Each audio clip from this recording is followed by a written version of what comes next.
이제 우리 말씀 보시겠습니다. 말씀은 욥기, 구약성경 욥기입니다.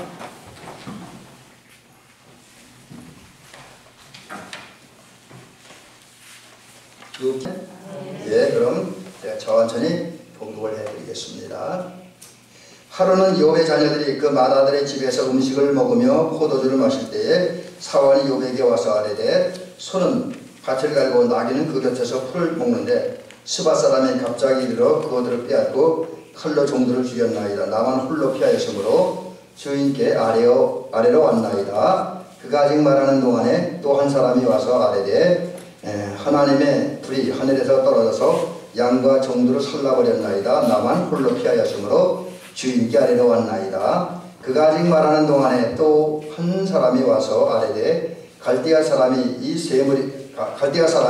세 무리를 지어 갑자기 낙타에게 달려들어 그것을 빼앗으며 칼로 종들을 죽였나이다. 나만 홀로 피하였으므로 주인께 아래로 왔나이다. 그가 아직 말하는 동안에 또 한 사람이 와서 이르되 주인의 자녀들이 그들의 맏아들 집에서 음식을 먹으며 포도주를 마시는데 거친 들에서 큰 바람이어서 집 네 모퉁이를 치매 그 청년들을 위해 무너짐으로 그들이 죽었나이다. 나만 홀로 피하였으므로 주인께 아래로 왔나이다 한지라. 욥이 일어나 겉옷을 찢고 머리털을 밀고 땅에 엎드려 예배하며 이르다 내가 모태에서 알몸으로 나왔은즉 또한 알몸이 그리로 돌아가올지라. 주시니도 여호와시오 거두시니도 여호와시오니 여호와 이름이 찬송을 받으실지니이다 하고 이 모든 일에 욥이 범죄하지 아니하고 하나님을 향하여 원망하지 아니하니라.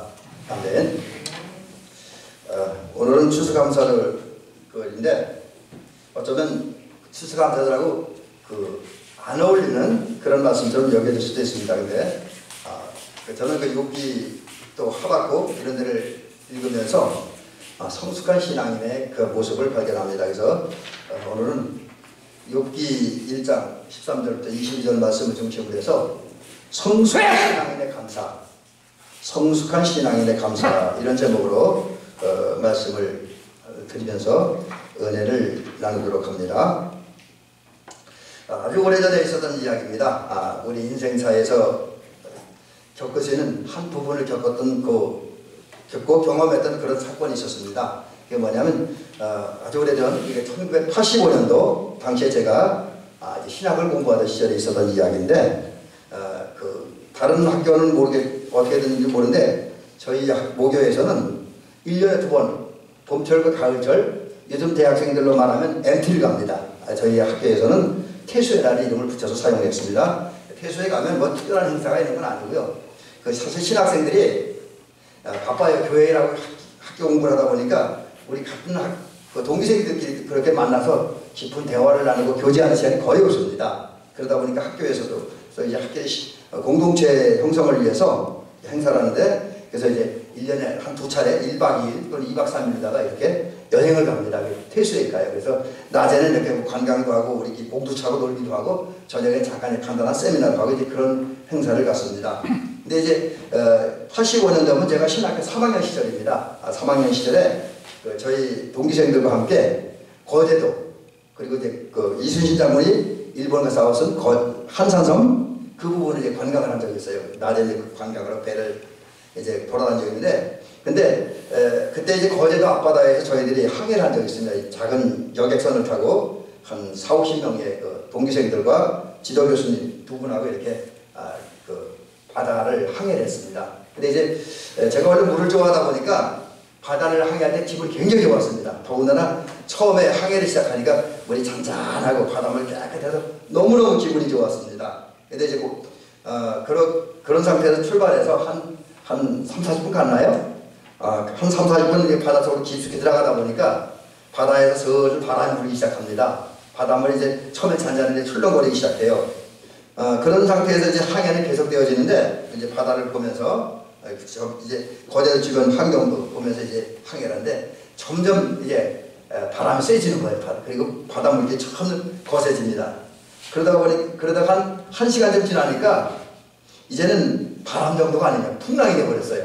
그리고 이제 배가 바다에서 출렁거릴 정도가 아니라 이제는 막 요동을 칩니다. 이리저리 난리가 없어져요. 그러니까 배에 앉아있고 서 있는 저희들이 중심을 잡을 수가 없습니다. 그래서 배가 흔들리는 대로 부는 바람대로 이리 쓰러지고 저리 쓰러지는 고통을 겪습니다. 그런데도 야 저희들 겁먹었는데 그 조종사는 하루도 아니야 겁도 안 먹고 배를 잘 몰고 다니더라고요. 아주 구석구석을 다 다니면서 저희들에게 바다 구경을 시켜주더라고요. 그렇게 한참 다니다 보니까 이제 또 어느 순간에 바람이 멎어지고 바다가 잔잔해서 나머지 이제 한 3시간 정도나 4시간 정도를 안전하게 항해한 적이 있습니다. 사실 저희들이 바다를 항해한 시간은 지금 정확히 기억은 나지 않습니다만 오후 시간이니까 길어야 4시간 아니면 3시간 정도를 항해했었는데 그 항해하는 과정 중에서 바다의 기상이 여러 차례에 걸쳐서 변하는 것을 봤습니다. 잔잔하기도 하고 바람도 불고 또 잔잔하기도 하고 바람도 불고 이런 것을 경험한 적이 있습니다. 제가 왜 오늘 말씀 첫 부분에 이런 얘기를 드리냐, 그 바다에서 제가 겪었던 그 경험들이 어쩌면 우리 인생의 작은 부분이 아닌가 여겨집니다.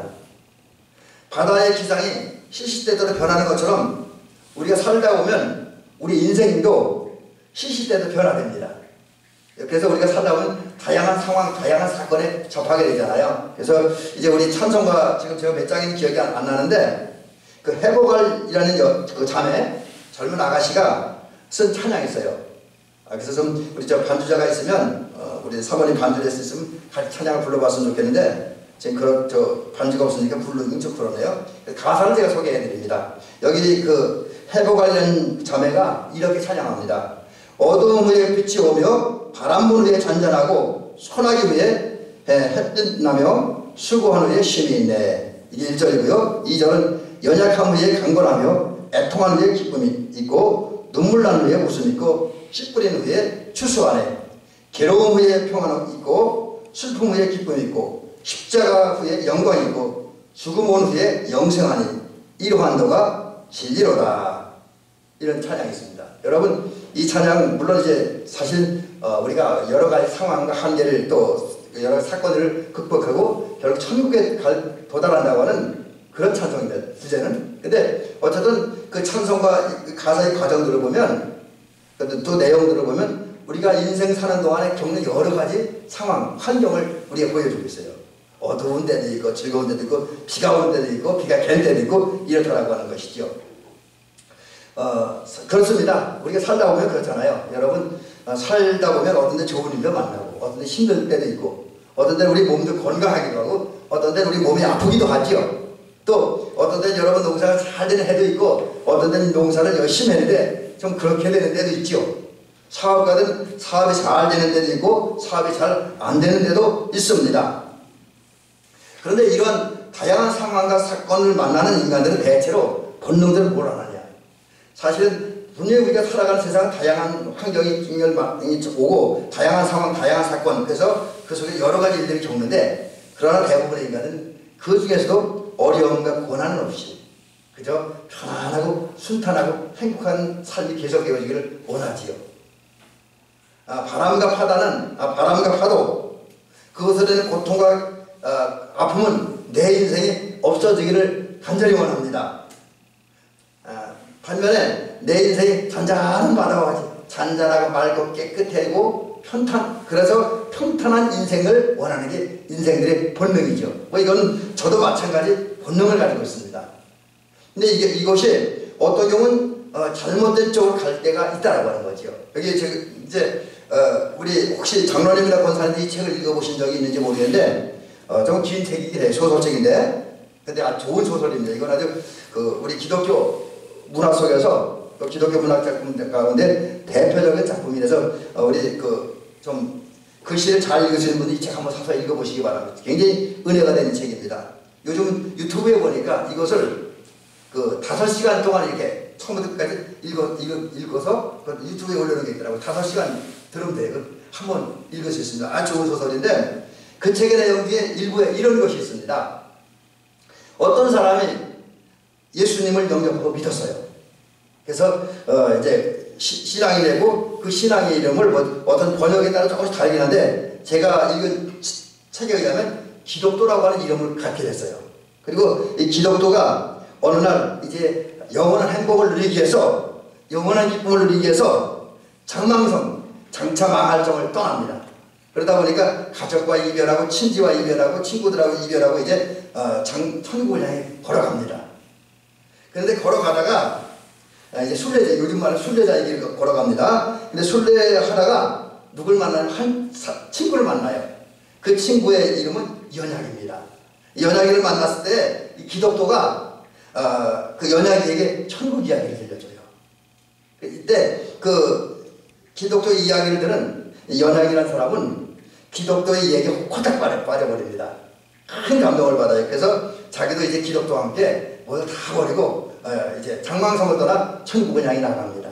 근데 천국 얘기를 하면서 걸어가 너무 정신이 빠져서 그만 발을 헛디뎌서 실수를 해서 깊은 웅덩이에 빠져요.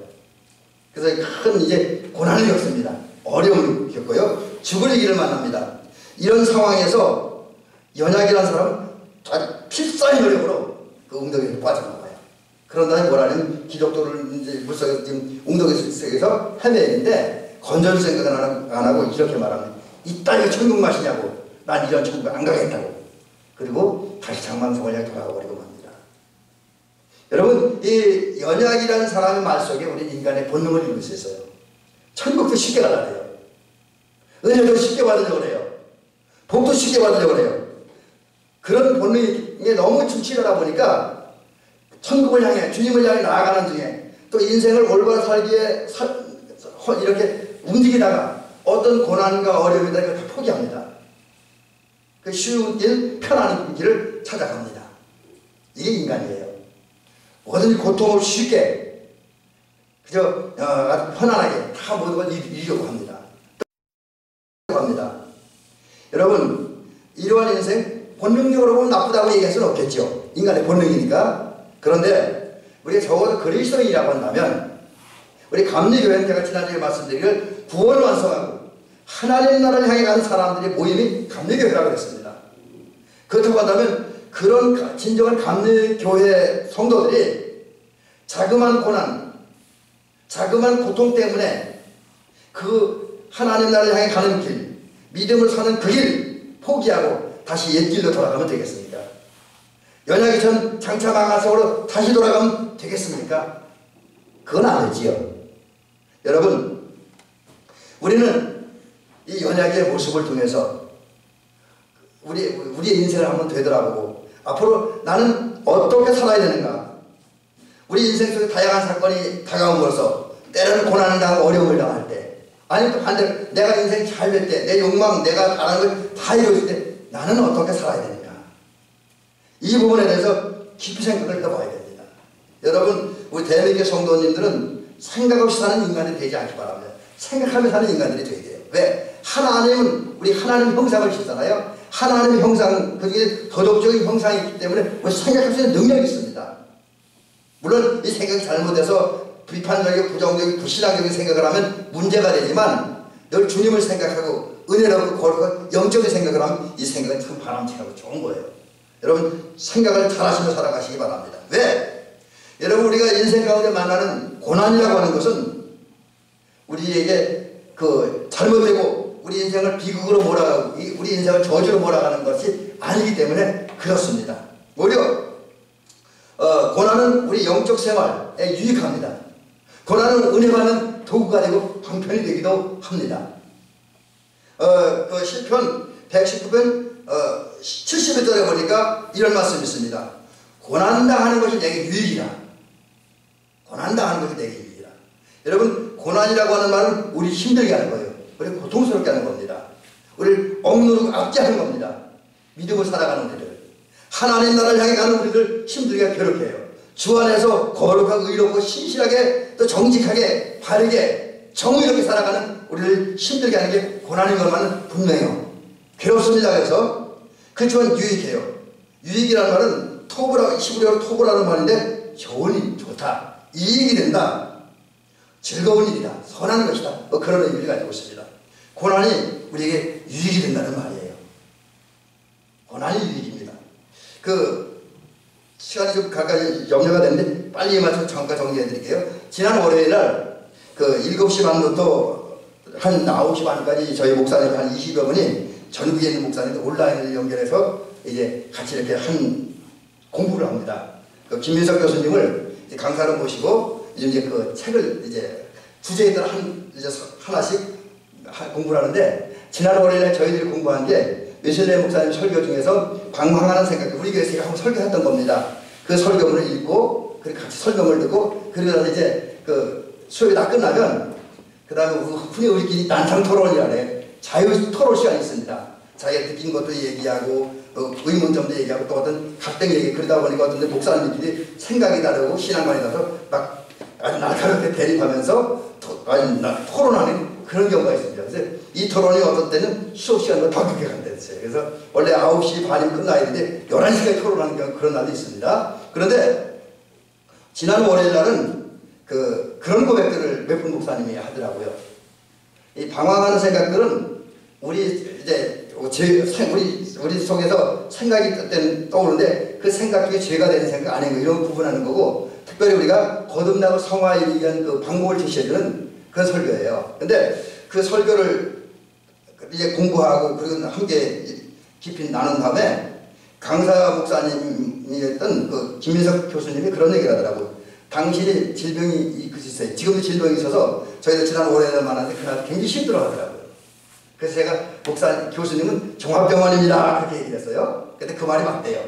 뭐 심지어 의사한테 사형 선고까지 받았었다 그러니까. 근데 이분이 하는 얘기가, 이 방황하는 생각이라는 설교를 읽고 자기 아픈 것을 읽어보니까 이게 오리분야가 된다는 거죠. 또 저 성주에 있는 하정환 목사님이라고 있는데, 그분도 30대 목사님인데 그분도 너무 아파서 한 3달 동안 목회를 못할 정도로 심각한 병을 앓았습니다. 근데 그분도 이 방황하는 생각들의 내용을 보고 자기의 서질 살펴보니까 자기가 아팠던 것이 은혜가 된다, 그런 얘기를 하더라고요. 근데 그 얘기 듣고 저도 한번 제 자신을 돌아보았습니다. 그래서 저도 이렇게 지금 돌아보면 제가 98년대 교통사고가 나고 그것 때문에 무릎인대가 끊어져갖고 6개월 동안 병원에 있었던 적이 있습니다. 근데 지금 그때를 돌아보면서 이렇게 회상해보면 그것이 나에게 은혜였다 라는 사실을 자신하게 느낍니다. 예, 그렇습니다. 우리가 믿음을 살다 보면, 주님을 사랑하고 살다 보면 우리는 이런저런 면에서 고난을 당하기도 합니다. 그러나 그 고난은 우리에게 은혜가 됩니다. 유익이 돼요.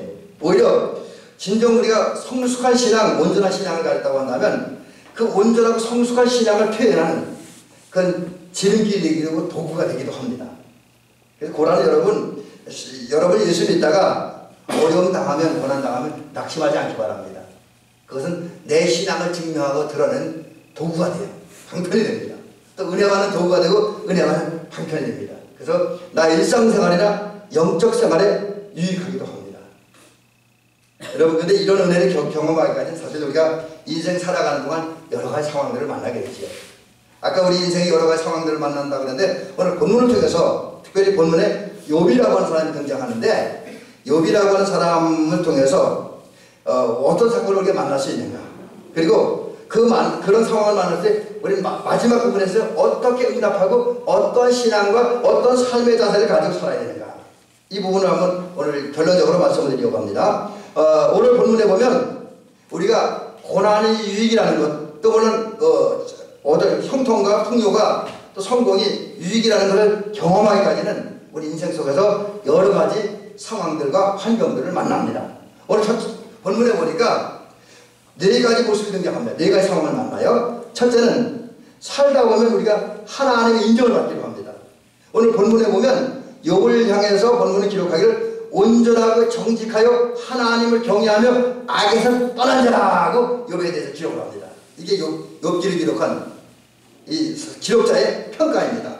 또 하나님도 욥의 그 모습을 인정하셨어요. 그래서 마귀가 그 앞에 왔을 때 마귀를 향해 분명히 말씀합니다. 뭐라 그러면, 네가 내 종 욥을 보았느냐? 그와 같이 온전하고 정직하여 하나님을 경외하며 악에서 떠난 자가 세상에 없다, 그렇게 말씀하셨습니다. 이게 오늘 본문 8절에 있지요. 여러분, 그렇습니다. 하나님에 대한 하나님이 욥을 평가하는 그 모습을 보니까 몇 가지 모습을 나타내는데, 온전합니다. 이 말에 온전하다는 말은 허물이 없다는 뜻이에요. 완벽하다는 뜻입니다. 물론 욥에게 허물이 전혀 없지는 않습니다. 완벽하진 않았어요. 그러나 그에게 있는 허물을 덮으셨어요. 가려주셨어요. 그래 그에게 은혜를 주심으로 하나님이 허물이 비록 있지만 그 허물을 덮어주시고 오히려 그를 흠이 없는 자, 정직한 자, 완전한 자라고 인정해 주십니다. 도덕적으로나 윤리적으로나 신앙적으로 하나님 것이 완전한 자라고 하는 인정을 받았습니다. 여러분, 이것이 하나님께서 믿는 자에게 주시는 하나님의 은혜인 줄을 믿습니다. 우리는 때로 살다 보면 이런 평가를 받기도 합니다. 또 욥에 대한 하나님의 평가를 보니까 욥은 정직합니다. 고든 사람이에요. 구부러지지 않습니다. 거짓말하지 않고 이제 외식하지 않습니다. 그러기에 정직해서 도덕적으로나 윤리적으로 완전하고 또 실제로 영적 생활도 실제 생활도 흠이 없는 그런 모습으로 살아가는 사람들이었다는 것입니다. 근데 우리도 믿음을 살다 보면 우리가 부족함에도 불구하고 이런 평가를 받기도 합니다. 또 하나님의 평가에 의하면 욥은 하나님을 경외하는 자, 하나님을 두려워하는 자, 하나님을 공경하는 자, 하나님을 존경하는 자, 하나님을 섬기는 자였습니다. 하나님이 원하지 않는 것, 하나님의 성품과 속성에 어긋나는 것은 다 버렸습니다. 그리고 하나님 모시기에 아름답게 살았습니다. 하나님을 경외하며 섬기며 높이며 존중하며 살았습니다. 그 다음에 욥에 대한 하나님의 평가를 보니까 악에서 떠난 자, 악은 모양이라도 버렸습니다. 정말 선과 의와 거룩한 모습으로 살았기에 이제 악에서 떠난 자라는 인정을 받았습니다. 욥은 비록 허물이 있었지만 하나님께서 이런 인정을 받았어요. 이것이 욥이 살아가는 동안에 만난 하나의 과정입니다. 여러분, 우리도 진짜 우리가 은혜 받아서 성령의 이끄심과 성령의 인도하심을 따라 사노라면 하나님은 또 악에서 떠난 자, 하나님을 경외하는 자, 정직한 자, 온전한 자라는 인정을 받을 수가 있습니다. 여러분, 여러분의 인생 가운데 많은 부분을 이런 인정을 받으며 살아가는 성도들이 되어주시기를 주의 이름으로 간절히 부탁드립니다. 그 다음에 둘째 부분에 보니까 욥은 하나님의 은혜와 복을 받아 풍요롭게 살았습니다. 성경으로 보면 그러니까 욥기 1장 2절에 보니까 욥에게는 많은 자녀가 있었습니다. 아들 7명과 딸 10명의 자녀들이 있었습니다. 요즘에 이런 문제가 되겠지만 고대 중동 세계에서나 우리나라에서는 다산 많은 자녀들을 둔 것은 복받은 증거이잖아요. 복받은 증거입니다. 그래서 욥이 적어도 10명의 자녀들을 두었다라고 하는 것은 하나님으로부터 엄청난 복을 받은 거예요. 근데 오늘 성경을 또 보면 욥은 그저 자녀만 많이 둔 것이 아니라 그 많은 자녀들을 넉넉하게 먹이고 입히고 살릴 만큼 풍요로운 경제 생활을 했습니다. 오늘 본문에 이렇게 기록했잖아요. 그가 가진 재물이 얼마나 많은 양이 7,000마리. 여러분, 우리는 주변에 소 50마리만 길러도 많다 그러는데 여기 양이 7,000마리래요. 근데 그것을 끝나지 않습니다. 또 낙타가 3,000마리.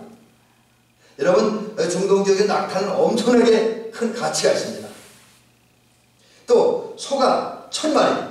오늘 성경은 500, 우리 성경은 500결이라고 되어 있잖아요. 다른 성경에 요즘 현대어로 번역한 성경에 보면 1,000마리. 왜? 한 결이가 2마리잖아요, 소가. 1,000마리가 맞습니다. 그 다음에 암나귀가 500마리. 여러분, 얼마나 많은 재산이 있습니까? 여기에다 정과 노비도 많이 거느렸다. 그래서 그는 동방에 가서 제일 가는, 여기 보면 훌륭한 사람으로 되는데 어떤 성경을 보니까 동방에서 가장 큰 부자였다. 이렇게 기록을 하고 있습니다. 한마디로 욥은 하나님의 은혜와 복을 받아서 풍요롭게 부유하게 살았습니다. 이런 일들을 우리 성도들도 어떤 경우는 경험하는 때가 있지요. 하나님은 우리에게 70대 때로 풍요의 복을 주십니다. 물질의 풍요, 마음의 풍요, 영의 풍요, 정신의 풍요, 그 여러 가지 행복의 풍요, 정보의 풍요, 능력의 풍요를 우리 허락하십니다. 여러분, 하나님의 은혜 가운데 이 은혜로 받아들이시기를 주의 이름으로 간절히 부탁드립니다. 또 셋째, 욥은 그 가정적으로 잘 살았습니다. 그래서 욥의 가정은 행복했습니다. 그러면서도 성결한 생활, 경건한 생활하는 그런 가정이었다라는 사실을 깨닫습니다. 오늘 성경에 보니까 욥의 자녀들은 가끔은 한 번씩 모였어요. 7명의 자녀들이. 근데 어느 때 모였냐면 욥의 자녀들이 생일을 맞이하면 그 자녀들 다 불러옵니다. 이제 이 주석을 보니까 이 부분을 이렇게 기록을 해놨더라고요. 당시 욥의 7명의 아들들은 다 결혼했다는 거예요. 분간했습니다. 그리고 딸들은 아직 결혼 안 해서 아버지와 함께 삽니다. 그런 상황에서 큰아들이 생일이 되면 큰아들이 7명의 형제와 그 가족들 다 부른다는 거지요. 근데 아들들만 부르는 것이 아니라 아직 출가하지 않은 그 누이들도 다 부릅니다. 그래서 10명 그 가족들까지 모이고 훨씬 더 많은 식구들이겠죠. 그들이 모여서 잔치를 합니다. 여러분 이 말씀부터 느끼는 게 뭐예요? 적어도 욥의 가정에서는 욥과 욥의 아내 그리고 그뿐만 아니라 모든 가족들이 그리스도 안에서 사랑하고 우애하고 평화롭게 지냈다는 거죠. 욥의 가정은 행복한 가정이었다는 거죠. 근데 단순히 육체의 행복만을 누린 가정이 아니라 이 가정은 경건생활을 했습니다. 그래서 영적으로도 행복했어요. 아버지 욥은 아들들이 자녀들이 모여 잔치를 하면요 그 다음날 반드시 하는 일이 있어요.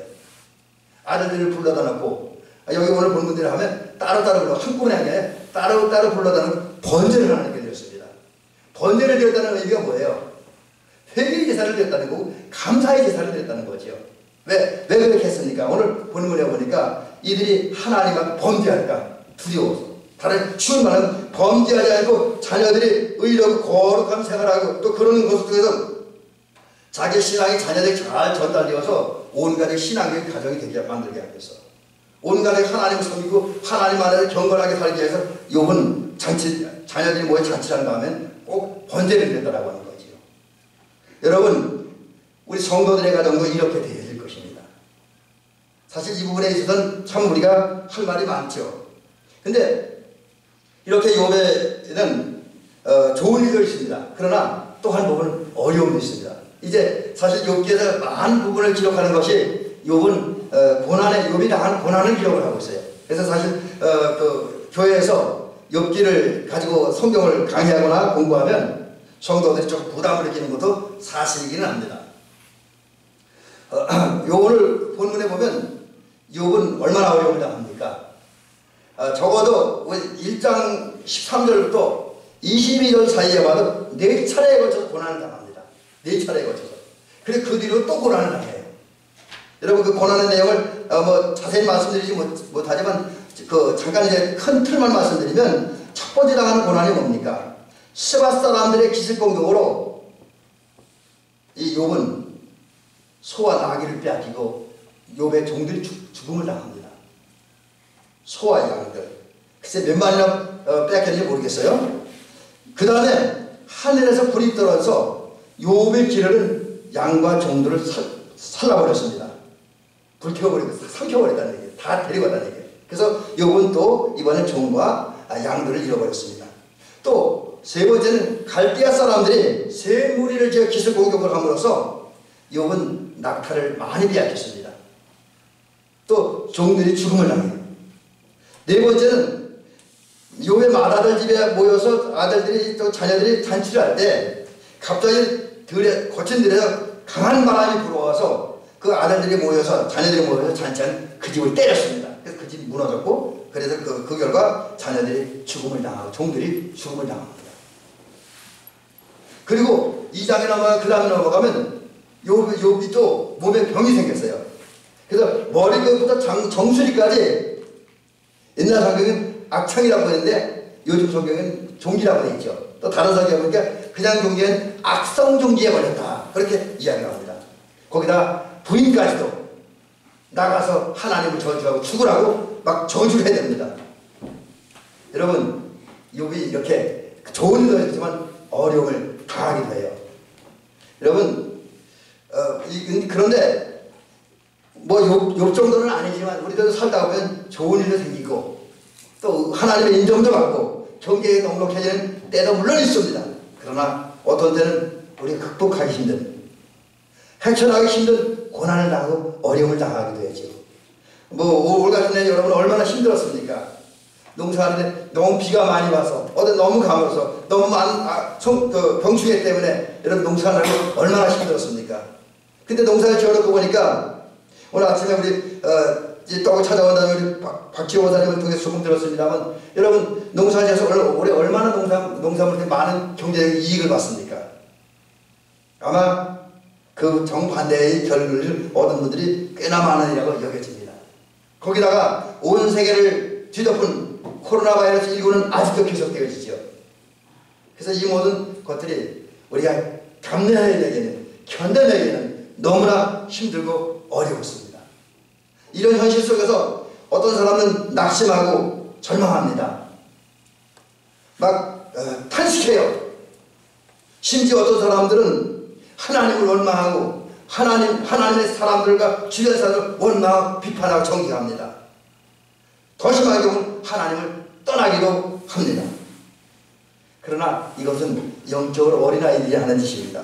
예수 밖에 있는 사람들, 지난주에 말씀드렸듯 예수 안에 있는 사람은 그렇게 살지 않아요.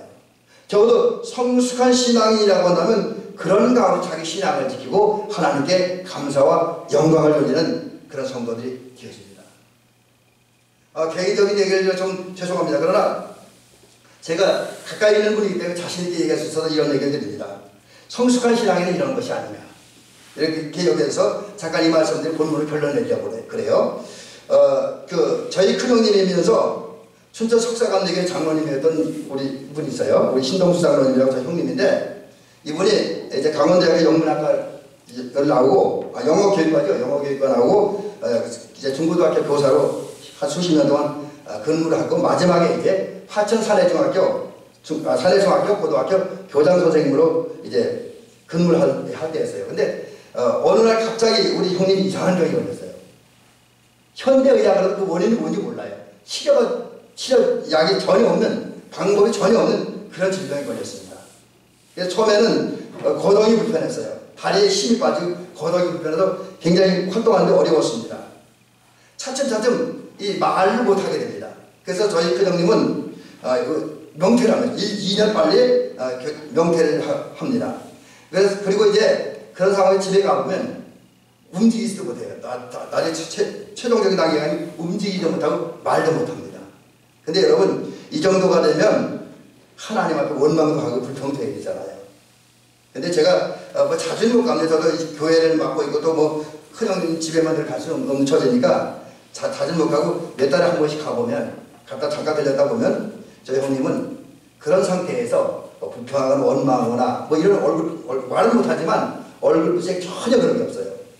움직이지 못하니까 저희 큰형님 때문에 이렇게 소파가 있는데 거기 늘 앉아갖고 뭘 하면 성경을 읽어요. 계속 성경을 읽고 감사하고 기도하고 또 얼굴 늘 편안한 모습으로 돌아가실 때까지 지내는 모습을 봤습니다. 그러면서 저것이 성숙한 신앙인의 모습 아닌가, 그런 생각을 해보게 됐으면서 저희 큰형님 장례시키는 다음에 춘천 석사교회 담임 목사님인 손학균 목사님, 이제 좀 아는 분이니까 만나서 체육대회에서 만나서 그런 얘기를 했습니다. 우리 형님 얘기가 나오길래 그런 부분이 저는 존경스러웠다, 그렇게 얘기를 하니까 그 목사님도 맞답니다. 그 부분이 존경스러웠다, 그렇게 이 얘기를 하고 있습니다. 여러분, 성숙한 신앙은 좋을 때 물론 그때 감사하고 하나님께 영광 드려야 돼요. 그러나 힘들고 어려울 때 감사하는, 또 하나님을 사랑하는, 순종하는 그런 믿음으로 살아야 됩니다. 그런 신앙을 살았던 사람이 오늘 본문에 등장한 욥이에요. 이제 욥 얘기하고 이제 결론을 말씀드립니다. 오늘 본문에 보면 욥이라고 하는 사람은 조금 전에 말씀드린 것처럼 좋은 일도 있었고 힘든 일도 있었습니다. 그러나 변치 않은 신앙을 가지고 하나님께 영광 돌리고 하나님께 감사드렸습니다. 오늘 본문에 보니까 그 모습 몇 가지나 나타나는데, 제가 단어를 하나하나 이렇게 분리해 보니까 한 7가지 정도가 모습을 볼 수가 있어요. 근데 저는 오늘 이 시간은 3가지만 간단하게 말씀드리고 오늘 말씀을 마치려고 합니다. 첫째, 욥을 하나님께 엎드려 경배드렸어요. 어려운 중에도 하나님 앞에 경배드렸어요. 물론 이제 자녀를 잃고 재산을 잃고 건강도 잃었기 때문에 마음은 아팠습니다. 그래서 슬픔을 표시하잖아요. 오늘 본문에 보면 어떻게 합니까? 이게 겉옷을 찢고 머리털을 밀었다 그랬어요. 이거 하나님 앞에 자기 슬픔을 표현하는 겁니다. 근데 그렇다고 해서 그는 하나님을 원망하는, 또 낙심하지도 않았습니다. 오히려 하나님 앞에 엎드렸습니다. 이거 엎드려다 보면 하나님 존경합니다. 하나님 사랑합니다. 그런 표시예요. 하나님을 믿습니다. 그런 표시로 엎드려고 하나님께 경배하고 예배를 드렸다는 거죠. 여러분, 우리 추수감사절을 맞이해서 우리 성도들, 이러한 성도들이 되어주시기를 주의 이름 간절히 부탁을 드립니다. 아마 여러분 올해의 삶이 많이 힘들고 어려워서 어떤 분들은 뭘 감사하냐고 그런 생각을 하실 분도 있으리라고 여겨집니다. 그러나 우리 성도는 욥을 본받아서 어쩌면 저희 큰형님 같은 그런 신앙을 가지고 여러분 조금 오래 어려웠어도 힘들었어도 하나님은 우리 버리지 않고 여전히 살아가시니 어쩌면 올해 안 되기 때문에 내년에 더 큰 복을 주실 줄로 믿습니다. 이 사실을 기억하면서 오늘 좀 어렵고 힘들어도 하나님을 향한 견고한 믿음과 뜨거운 사랑을 가지시기를 주의 이름으로 간절히 부탁드립니다. 정말 욥처럼 날마다 하나님 앞에 엎드려서 겸손한 마음으로 나를 포기하는 마음으로 엎드려서 하나님께 경배하고 예배드리고 하나님을 높이는 그 삶을 사시기를 주의 이름으로 간절히 부탁드립니다. 두 번째는 욥을 오늘 본문에 보니까 하나님을 찬송했습니다. 여기 오늘 본문에 보니까 욥은 비록 엄청난 시련과 고난을 당했으나 하나님의 이름이 찬양받기를 원했습니다. 그래서 고백하길 여호와의 이름이 찬송을 받을지니라 그렇게 말합니다. 여기 찬송을 지니라가 아니라 찬송을 받을 자인이다 이렇게 고백을 해요. 여러분 이 말대로 욥은 하나님을 찬양했습니다. 그 어려운 중에 이 사실을 기억하면서 우리 성도님들은 이제 주신 자도 하나님 또 가져가는 자도 하나님의 사실을 기억하면서 하나님께 찬양과 영광을 올리시기 바랍니다. 오늘 우리를 구원하시고 우리를 사랑하시고 우리 의인 만들어주시고 우리 하나님의 자녀가 되게 하신 그리고 앞으로 오늘 어려웠지만 내일에 큰 복을 주실 하나님을 찬양하시기 바랍니다.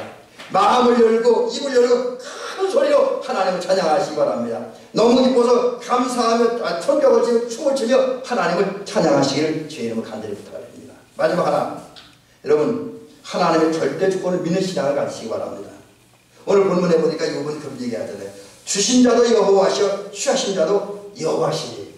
오늘 본문 22절 말씀입니다. 여러분 이 말씀 속에는 또 이 고백 속에는 하나님의 절대 주권을 믿는 신앙이 담겨져 있습니다. 예, 그렇습니다. 하나님은 절대 주권을 가지고 계시죠. 그래서 우리의 것을 가져가실 수도 있고 하나님의 것을 우리에게 주실 수도 있습니다. 우리를 성공하게 할 수도 있고 우리 실패하게 할 수도 있습니다. 그런데 이 절대 주권을 가지고 계신 하나님은 뭐 순간적으로 어려움을 주시지만 결국은 모든 것이 합력하여 선을 이루게 하시는 역전의 복을 누리게 하시는 하나님의 것을 믿으시기 바랍니다. 절대 주권을 가진 하나님께서 그 절대 주권을 가지고 결국에는 내 큰 일이고 큰 복을 주실 줄로 믿고 감사하며 찬양하며 영광을 하나님께 돌리는 저와 여러분들 되시기 바랍니다. 그래서 이제 좋은 데도 감사하지만 어려울 때 감사함으로써 성숙한 신앙인의 모습을 증명하는 대백의 성도들이 되시기를 주의 이름으로 축원합니다.